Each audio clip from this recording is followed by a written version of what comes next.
राधे राधे मित्रों। बहुत समय पहले की बात है। नंदगांव में एक ब्राह्मण रहते थे जिनका नाम था सुदामा। सुदामा बहुत ही अत्यंत गरीब थे, लेकिन ज्ञान और भक्ति में उतने ही संपन्न थे। उनका जीवन बहुत ही कष्टमय था। वह बड़ी मुश्किल से घर परिवार का अपना खर्चा चला पाते थे। लेकिन सबसे अच्छी बात ये थी, उनके बचपन के मित्र थे भगवान श्री कृष्ण। संदीपनी मुनि के आश्रम में दोनों साथ पढ़े बड़े लिखे थे, शिक्षा दीक्षा ली थी। बड़ी घनिष्ठ मित्रता थी उनके आश्रम में। समय के अनुसार दोनों के रास्ते अलग अलग हो गए।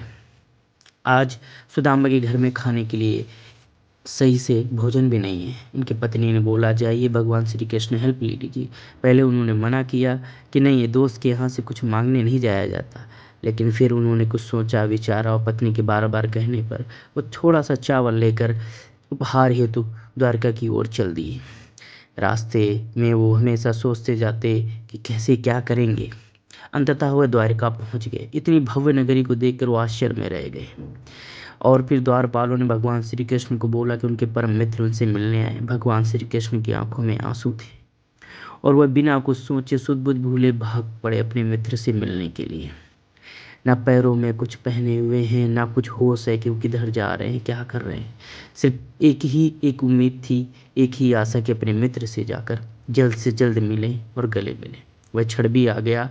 वह सुदामा से गले मिले और जमकर रोए। रोए इतने दिनों बाद क्यों मिले और शिकायत कर रहे हैं सुदामा से। सुदामा भी उनसे यही बोल रहे हैं और उन्हें भी अच्छा लग रहा है।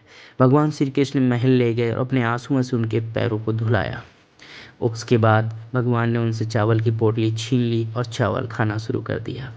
सुदामा पर संकोच में थे बार बार कहने पर, लेकिन श्री कृष्ण ने बोला, मेरे भाभी के द्वारा दिए हुए चावल हैं और से इस पर मेरा ही अधिकार है। और इस तरह भगवान श्री कृष्ण ने उन चावलों को खाना शुरू कर दिया।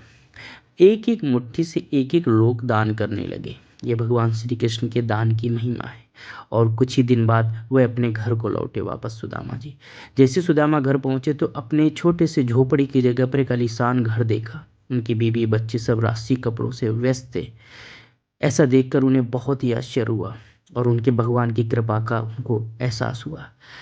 सुदामा ने सब कुछ पा लिया था, धन दौलत भक्ति सब कुछ। लेकिन अच्छा ये थी कि वो हमेशा श्री कृष्ण भगवान को याद करता था। वह हमेशा एकांत में बैठता और भगवान से बातें करता। राधे